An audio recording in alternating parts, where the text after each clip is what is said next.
100%ing Yoshi's Crafted World was not how I remembered it. When I first booted up the game for the first time in almost 5 years, I expected a relatively easy game to 100% complete and relax with. I was very wrong. The game starts with the Yoshis just chilling on their island with the Sundream Stone, when suddenly, Baby Bowser and Kamek arrive to steal the stone. Of course, the Yoshis weren't about to have this, so they fought back, and the stone ended up breaking into 5 gems which scattered across the crafted world. I picked which Yoshi I was going to play as, I went with Orange, and started the quest. The first world, Sunshine Station, only has 1 level. This level introduces the basic mechanics of a Yoshi game, which essentially boils down to you eat enemies and throw eggs. There's also sometimes a crying baby, but we won't talk about that. Each level has a lot of collectibles that you have to find to achieve 100% completion in this game. There's 5 smiley flowers, 20 red coins, and you also have to finish each level with 100 regular coins and with full health to get even more smiley flowers. And we haven't even got to the flip side yet.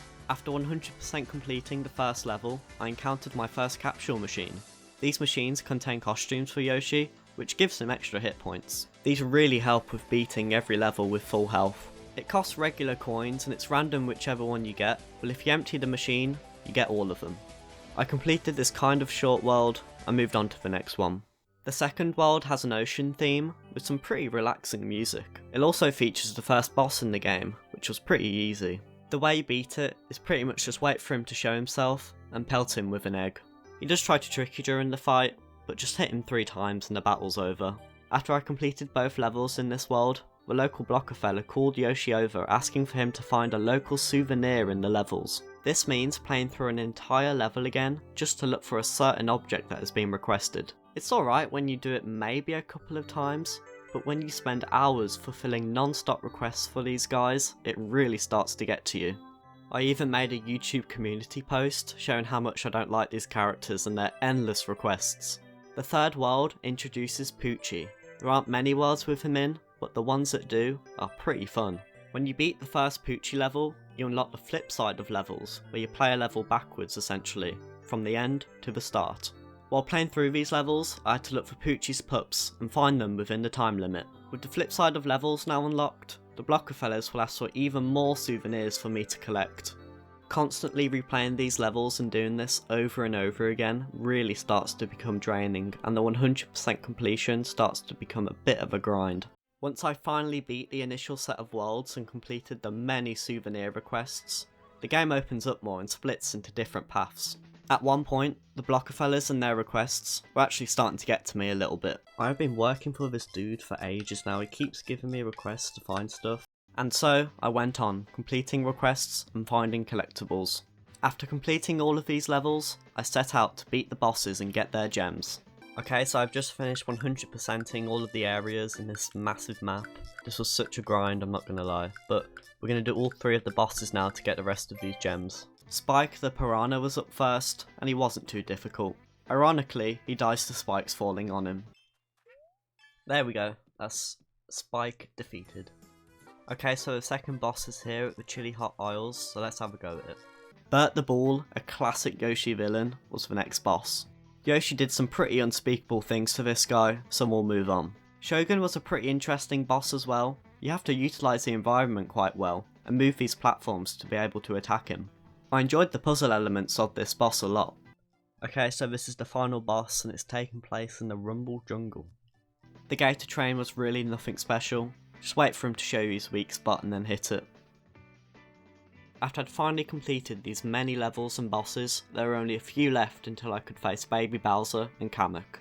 And so, I started the grind again, finding every red coin, smiley flower, and yes, completing many tasks for the blocker fellas. Completing requests for blocker fellas allowed me to start filling in the scrapbook.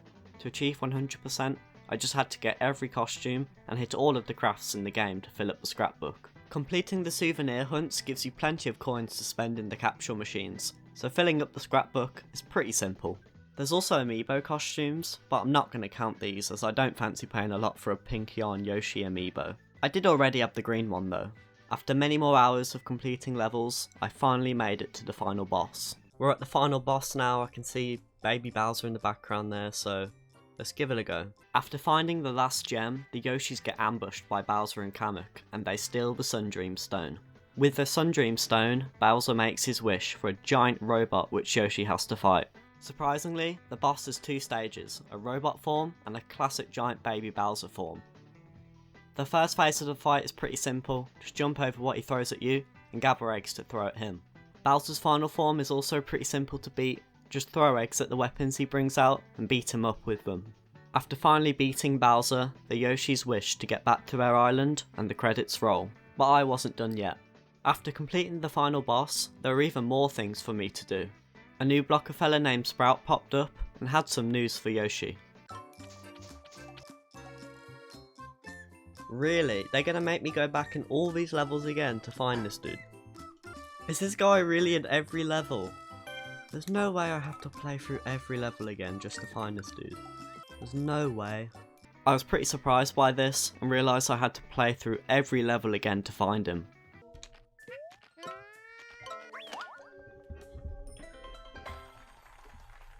$43? There's no way. I have to find this guy in every level. I guess I've just got to do it.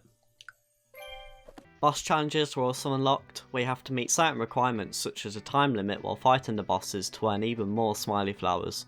And so, I started replaying every level again looking for Sprout and completing any boss challenges along the way. Once I'd finished all of that, it was time to take on the Hidden Hills. Okay, so I've just made it to the Hidden Hills, and it seems like I have to pay this guy loads of flowers to get to the next level, but I'm sure we'll be alright. The Hidden Hills are a set of kinda difficult levels. They require somewhat precise platforming, and are actually pretty fun while being challenging. These levels each only had 1 souvenir to find, so I was glad I didn't have to replay these levels over and over again. The Hidden Hills were really fun, and they were probably my favourite part of the game. At the end of the Hidden Hills was the true final boss. I finally made it to the last level in the Hidden Hills. It's got question marks, I don't even know what it's called.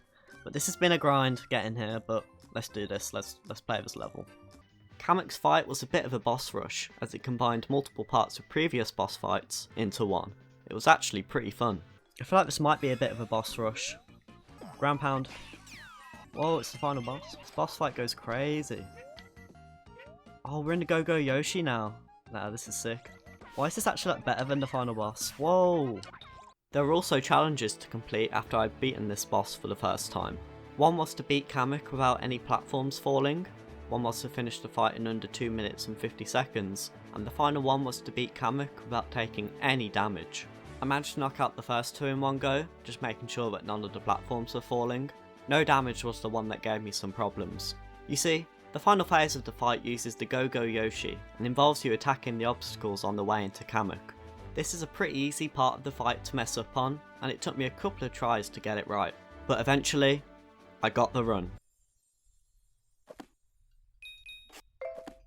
317, that was it, come on. Let's give him these smiley flowers and we'll almost be done. With this challenge completed, I'd collected all of the smiley flowers in the game, and gave them to the Hidden Hills blocker fella. Yes! Smiley flowers collected, congratulations, you've gathered all the smiley flowers. That took so long. There you go, you can have all of them. This took ages, but there you go. He rewarded me with the final costume in the game, the Sundream Stone. Sundream Stone outfit. With that costume, my scrapbook was completed, and with all of the smiley flowers obtained, I'd 100% completed the game. And that's the scrapbook done as well, got absolutely everything, all the crafts, all the costumes, the movies, the music. That's it, I'm so glad that's done, to be honest. Overall, I'd say this game was pretty fun, even though the grind was a bit much at times. Thanks for watching, and if you enjoyed this video, you may like the one that's on the screen right now.